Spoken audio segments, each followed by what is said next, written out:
મેઘરાજાએ ગરબા આયોજકોની વધારી ચિંતા। વાપીમાં ગરબા ગ્રાઉન્ડમાં ભરાયા વરસાદી પાણી, તો સુરતના પલસાણામાં શ્રી ખોડલધામ સમિતિ ગરબાનું આયોજન મોકૂફ।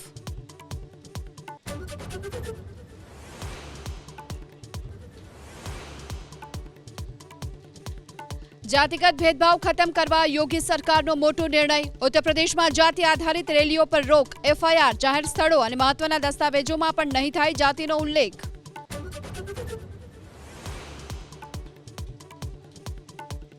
નવરાત્રી પર દિલ્હીમાં મીટ શોપ બંધ કરાવવા પર રાજનીતિ તેજ। સરકારી આદેશ વગર ભાજપના ધારાસભ્યએ જબરજસ્તી દુકાનો કરાવી બંધ। કોંગ્રેસ બોલી, કોઈના પર નહીં ચાલે જબરજસ્તી।